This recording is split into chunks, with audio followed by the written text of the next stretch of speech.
Sa bawat isa.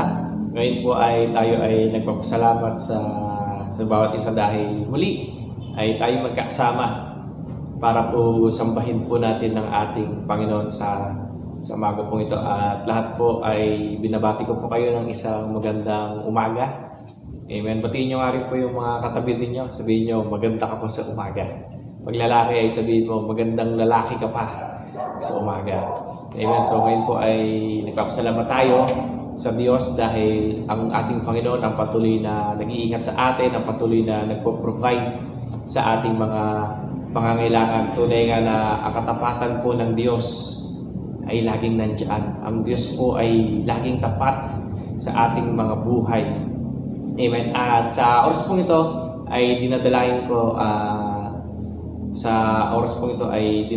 na i-like po natin at i-share po natin yung ating worship service dahil gusto po natin na mas marami pa po na makarinig ng salita ng Panginoon dahil kailangan po natin. Ito po yung isang katotohanan na kailangan po natin ng salita ng Diyos, kailangan po natin ng Panginoon sa ating buhay. Amen. At sa oras po ito ay inanayahan ko lahat na tayo po ay pumikit, tayo po ay manalangin. Panginoon, sa umaga po ito ay patuloy po kami na lumalapit sa inyo. Binadalangin po namin, O Diyos, na kayo ang pumilo sa aming mga buhay. Lord, purify our hearts. Lumalapit po kami sa inyo. Humingi po kami ng tawad sa aming mga nagawang kasalanan. At dinadalangin po namin, O Diyos, na linisin niyo ang aming mga puso, ang aming mga buhay. Lord, cleanse us with the blood of Jesus. And Lord, sa oras po ito ay dinadalangin po namin na inyong kapangyarihan ng kumilos sa aming mga buhay. Lord, let your Holy Spirit fill us, empower us, O God, right now in Jesus' name. In Jesus' name. Ang kapangyarihan po ninyo ang aming pong maranasan sa oras pong ito. Salamat, Panginoon. Continue, Lord, to flow your Holy Spirit in us. Empower us, O God, right now in Jesus' name. Salamat, Panginoon. At sa oras po ito ay sinibigay binibigay ang pinakamataas na papurit pa sa salamat. Sa pangalan ni Jesus.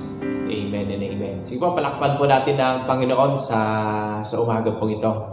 And so ngayon po, sa umaga pong ito ay ang ating pag-uusapan ay pinamagatan natin when Jesus speaks. When Jesus speaks. Na kapag po ang nagsalita po ang ating Panginoong Jesus, ano po yung nangyayari kapag po nagsalita po ang ating Panginoong Jesus? So kapag po sinabi nating speak, Kapag po natin sinabing speak, it means to say words. So kapag sinabi natin speak, it means to say words. So ikaw ay magbabanggit or ikaw ay magsasambit ng salita. Or ibig sabihin po nito, ikaw ay nagsalita.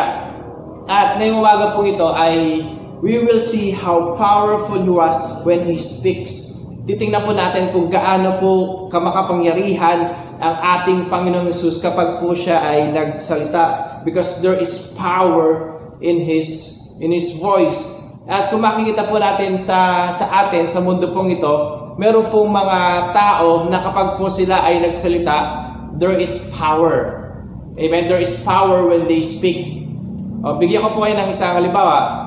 Una po, kapag po nagsalita po ang isang general, kapag siya po ay nagsalita sa mga military, there is power. Amen. So kailangan po kapag siya ay nagsalita, lahat po ay tumatahimik, lahat po ay nakikinig. At kapag po nagsalita ang isang general, yung po kanyang mga military, amen, or yung mga kapulisan, ay sila po ay sumusunod. Once na nag-speak po ang isang general, amen, so meron pong sumusunod. Amen, sumusunod po yung inutusan niya.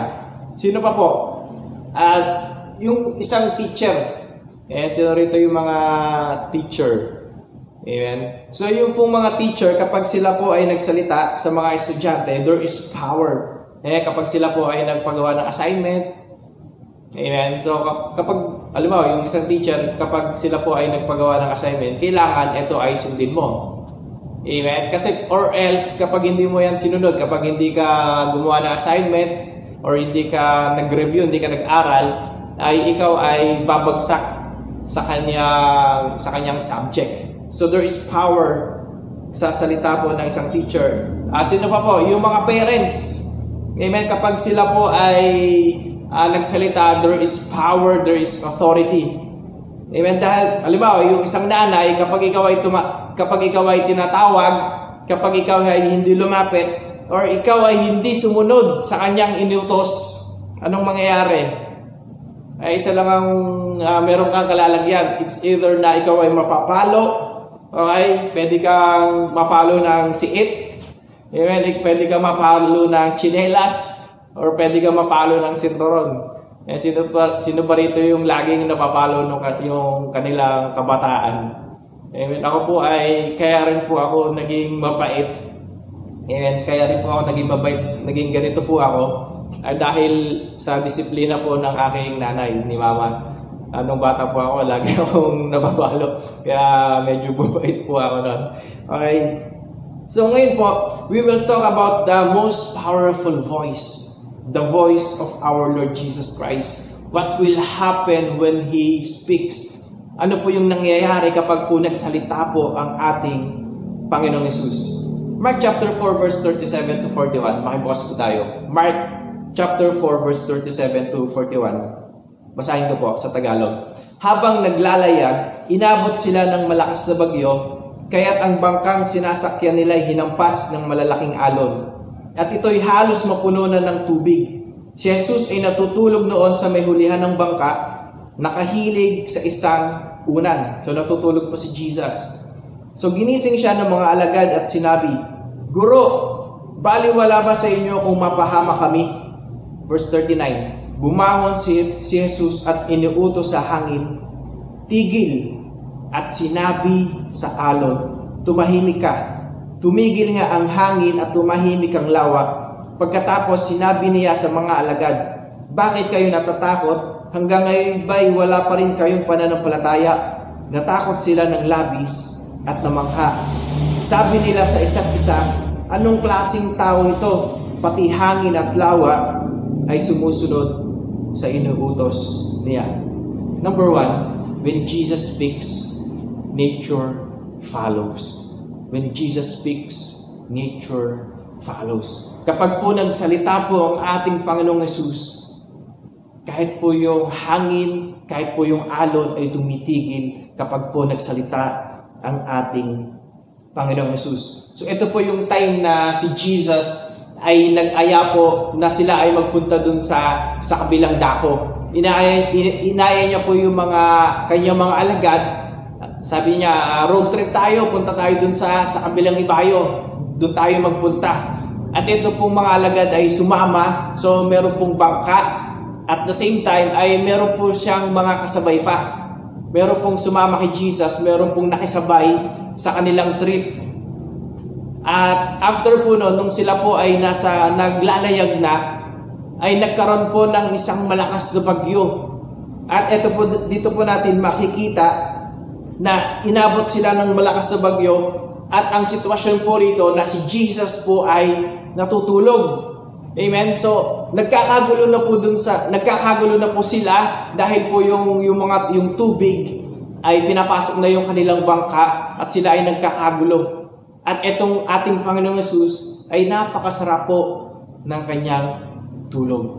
Nakahiga po sa isang unan. Amen? At habang sila ay nagkakagulo na doon, ang ating Panginoong Yesus ay nakahilig sa isang unan.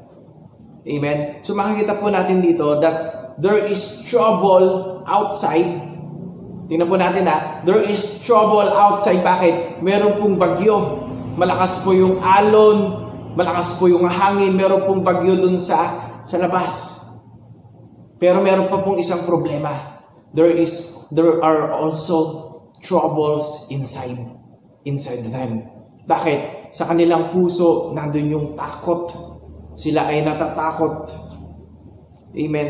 There is fear, there is unbelief in their hearts. So, dalawa pong nagkaroon ng problema. There is trouble outside, meron pong bagyo, and there is trouble inside their heart. At ang ating Panginoong Yesus po ay natutulog. Si Jesus ay natutulog doon sa may hulihan ng bangka, nakahilig sa isang unan, at ito yung kanilang sinabi, ginising siya ng mga alagad at sinabi, Guro, baliwala ba sa inyo kung mapahamak kami? Nagkakagulo na sila at sinabi nila, ginising nila ang ating Panginoong Hesus. At ito yung kanilang sinabi, Guro, baliwala ba kung kami ay mapahamak? Amen, baliwala ba sa inyo kung kami ay malunod dito? Wala po ba kayong pakialam, Panginoong Hesus? Amen? So, tinatanong nila ang ating Panginoong Hesus, there is unbelief in their hearts. Amen? Marahil sa atin, kapag nagkakaroon po ng mga problema, nagkakaroon tayo ng mga trouble sa ating buhay, minsan, yun ba yung sinasabi natin, Panginoong Hesus, kayo po ay kasama namin. Pero baliwala po ba sa inyo kung ganito yung mangyayari sa aming buhay? Minsan, there is trouble inside our hearts. There is trouble inside in our hearts. Pero ano po yung ginawa ng ating Panginoong Hesus? Sabi po sa verse 39, bumangon si Jesus at iniutos sa hangin, tigil, at sinabi sa alon, tumahimik ka. At ito po yung nangyari. Tumigil nga ang hangin at tumahimik ang lawa. Tumigil po ang hangin, tumahimik ang lawa. Amen. When Jesus speaks, nature follows. Kapag po nagsalita po ang ating Panginoong Hesus, even the nature stops. Amen. Kahit yung bagyo, ito ay tumitigil kapag po nagsalita po ang ating Panginoong Hesus. They forget who Jesus was. Nakalimutan po ng mga alagad kung gaano po kapangyarihan ang ating Panginoong Hesus, that even nature follows Him. Amen. Maging sa ating buhay, kailangan po nating maintindihan how powerful Jesus is. Amen. Pwede po ba nating palakpakan ang ating Panginoong Hesus sa oras po ito? Amen. Number one, when Jesus speaks, nature follows.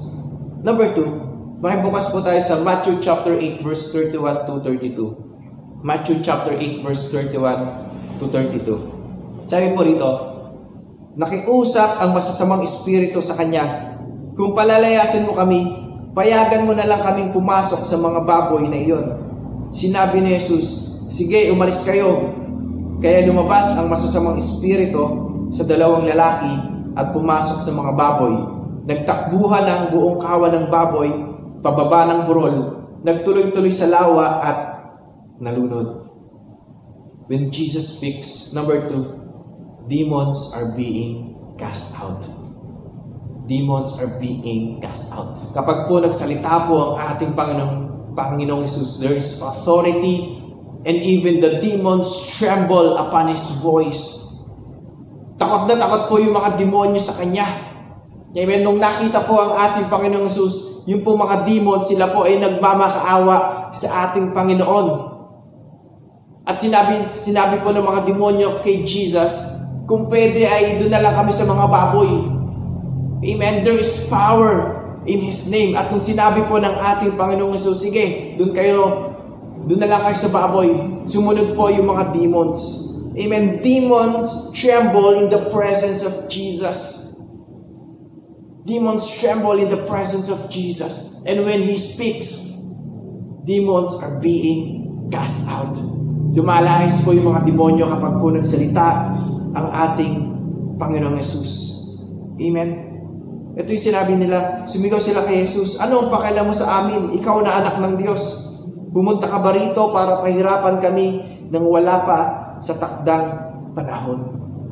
Nakikiusap po pati yung mga demonyo sa ating Panginoong Hesus because He has power. Jesus Christ is the authority. And when He speaks, demons are being cast out. Amen. Pwede po ba natin palakpakan ng Diyos sa oras pong ito? Hallelujah. At sa atin po, because Jesus lives in us, tayo po mga Christians, ay hindi po tayo dapat natatakot sa mga demonyo. Amen. Yung iba po ay kapag nasa dilim lang, takot na takot, hindi makapaglakad. Amen. Kapag sila ay nasa dilim, sila ay natatakot. Bakit? Sila ay natatakot. Baka sila ay makakita ng makakita ng kung ano-ano. Makakita ng aswang, makakita ng white lady. Amen. At kung titingnan po natin dito, sa Pilipinas lang po. Sa Pilipinas po yung napakaraming mga espiritu, mayroong maligno, mayroong mga kapre, may manananggal. Amen. At kung titingnan po natin, nasa mindset din ng mga Pilipino. Bigyan ko po kayo ng isang halimbawa. Sa Amerika po, yung kanilang ganyan, yung mga di ba tinatawag nila sa US si Dracula. And yung evil spirit sa kanila ay si Dracula. Saan po nakatira si Dracula? Sa mansyon. Amen. At si Dracula po ay mayaman. Kaya kung titingnan natin yung mindset nila, mayaman yung kanilang mindset. Pero sa Pilipinas, saan po nakatira yung mga maligno, mga kapre, amen, mga manananggal. So, nasa mindset din. Kasi yung mindset natin, tayo ay mahirap. Kaya minsan, kailangan po natin na mabago po yung ating mindset. Amen. At sa atin po, bilang mga Kristiyano, ay dapat po ay hindi tayo natatakot sa kadiliman, hindi po tayo natatakot sa mga demons because Jesus lives in us and greater is He that He is in us kesa po sa mundong ito. Amen. Ang Diyos po ay makapangyarihan. Ang ating Panginoon Jesus, He is all-powerful, and when He speaks, demons are being cast out. Kaya po kailangan po natin na panaligan. Amen. Ang ating Panginoon Jesus po, He is all-powerful. Ang ating Panginoon Jesus ay makapangyarihan. Higit kaysa po sa mga demons. Because demons tremble in His presence. And when He speaks, the demons are being cast out. Amen. Pwede po ba natin palakpakan ng Diyos sa oras po ito? And every knee will bow in the name of our Lord Jesus Christ. Lahat po ng tuhod ay luluhod sa pangalan ng ating Panginoong Yesus. Sabi po sa Matthew chapter 8, verse 16 to 17. Nang gabing iyon, dinala kay Jesus ang maraming sinasapian ng mga demonyo.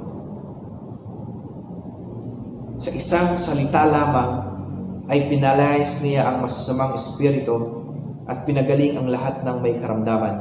Sa gayon natupad ang sinabi ng propeta Isaias, inalis niya ang ating mga kahinaan, pinagaling ang ating mga karamdaman. Sabi po rito, sa isang salita lamang ay pinalayas niya ang masasamang espiritu. When Jesus speaks, demons are being cast out. At sabi rito, at pinagaling ang lahat ng may karamdaman. So number 3, when Jesus speaks, healing occur. Kapag po nagsalita po ang ating Panginoong Yesus, nagkakaroon po ng kagalingan. Sabi po sa Mark chapter 1 verse 40 to 42, isang taong may ketong ang lumapit kay Jesus, lumuhod ito at nagmakaawa. Kung nais po ninyo, ako inyong mapapagaling at magagawang malinis. Verse 41, nahabag si Jesus sa ketongin, kaya't hinawakan niya ito at sinabi, oo, nais ko, gumaling ka. Noon di nawala ang ketong ng lalaki at siya'y naging malinis. Amen. When Jesus speaks, healing occur. Kapag po nagsalita ang ating Panginoong Jesus, nagkakaroon po ng kagalingan. Yung pong mayroong mga sakit, ay nagkakaroon po ng kagalingan. Kung titignan po natin dito, ang mayroon pong sakit dito ay isang leper. So, isa po siyang ketongin. So, kapag po sinabi nating leper, kapag ikaw po ay merong ketong, you are an outcast. Bakit? Hindi ka pwedeng lapitan ng mga tao, hindi ka pwedeng kausapin. Bakit? Sila po ay natatakot. Bakit? Marahil kapag ikaw ay kinausap nila or ikaw ay nahawakan nila or sila po ay nakisalamuha sa iyo, maaari po sila mahawa. So, kapag sinabi nating leper, it is outcast. Amen? Sila ay nilalayuan ng mga tao. Amen? Sila ay walang halaga sa lipunan. Amen? Walang pumapansin. Sila po ay pinandidirihan. Walang lumalapit. Sila po ay pinandidirihan ng mga tao. At ito pong mayroong ketong na ito, siya po ay lumapit sa ating Panginoong Hesus. Siya po ay lumuhod at siya po ay nagmakaawa. At kung makikita po natin dito, kung gaano kabuti ang ating Panginoong Hesus. Si Hesus po ay nahabag sa may sakit pong ito. At hindi lang po yun ang kanyang ginawa. Siya po ay nung lumapit po itong may ketong na ito, hindi siya umalis, hindi siya lumayo. Ang ginawa po ng ating Panginoong Hesus, siya po ay hinawakan. At sinabi niya, nais ko na gumaling ka. Amen. Dito po natin makikita kung gaano po kabuti ang ating Panginoong Hesus. Na lahat po ng mga tao ay nilalayuan siya. Lahat po ng mga tao ay pinandidirihan siya. Lahat po ng mga tao ay ayaw siya makasama. Pero nung lumapit siya sa ating Panginoong Hesus, yung puso po ng ating Panginoon, meron po siyang compassion dun sa merong ketong. At hindi lang po yun. Sinabi niya na nais ko na ikaw ay gumaling. At siya po ay hinawakan ng ating Panginoong Hesus. Ibig sabihin po nun that Jesus accepts him. Hindi niya po pinandidirihan yung mga lumalapit sa Kanya. Lahat po ng lumalapit sa ating Panginoong Hesus ay Kanya po tinatanggap. At Kanya po itong pinagagaling. Amen. Pwede po ba natin palakpakan ng Diyos sa umagang ito? Hallelujah. At kung makikita po natin na ito pong ketong na ito, he was healed physically and he was healed emotionally because of the compassion of our Lord Jesus Christ. Amen. Dahil po sa pagsasalita, sa pakikitungo po ng ating Panginoong Hesus, he was healed physically. At nung hinawakan siya, ibig sabihin po nun that there is acceptance and even his emotion was healed because of the compassion of our Lord Jesus Christ. Ganun po kabuti ang ating Panginoong Hesus na kahit siya ay nilalayuan ng mga tao, hindi siya tinatanggap ng mga tao. Pero ang ating Panginoong Hesus, tinanggap siya ng buong buo. At the same time, when He speaks, when Jesus speaks, healing occur. Siya po ay pinagaling ng ating Panginoong Hesus. Amen. Pwede po ba nating palakpakan ng malakas ang ating Panginoong Hesus sa umaga pong ito? Hallelujah. Hallelujah. And there is power when He speaks. Ang ating Panginoong Hesus, kapag po siya ay nagsalita, there is power. Amen. In creation, all were created through the power of His Word. Sa pamamagitan po ng salita, yung pong non-existence turn to existence. Yung pong wala ay nagkaroon sa pamamagitan ng salita po ng Diyos. Amen. And you will see the beauty of His creation. Kaya po napakamakapangyarihan po ng salita po ng ating Panginoong Hesus. Amen. Pero kung titingnan po natin, the very Son of God who speaks with power, ito pong ating Panginoong Hesus, He speaks with power. Amen. Demons tremble. Kapag po nagsalita ang ating Panginoong Hesus, nanginginig po sa takot yung mga demonyo. Amen. And the nature follows Him. Even the nature, sinusunod po ang ating Panginoong Hesus. Kung titingnan po natin, but when Jesus hung on the cross, nung ating Panginoong Hesus po, siya po ay nandun sa krus, siya po ay nakapako. When He hung on the cross, the very word that He says, He speaks with power. The demons tremble upon Him. When He speaks, the demons are being cast out. Yung pong nature ay sumusunod sa Kanya. Pero nung siya po ay nandun sa krus ng Kalbaryo, ang Kanya pong sinabi dun sa mga nagpapako sa Kanya, ang sabi po niya, Father, forgive them, for they do not know what they are doing. Ganun po kabuti ang ating Panginoong Hesus. Ang kanyang sinabi, Father, forgive them. Panginoon, patawarin niyo po sila dahil hindi po nila alam ang kanilang mga ginagawa. Amen. He speaks with compassion to us, and He's speaking to you right now. He's speaking to you and me, and He offers forgiveness for your sins. He offers eternal life, and He is speaking to you right now. Amen. He is very compassionate. Ganun po kabuti ang ating Panginoong Hesus. He offers forgiveness. He offers life. Amen. He is speaking to us right now. Kinakausap ka po ng Panginoon.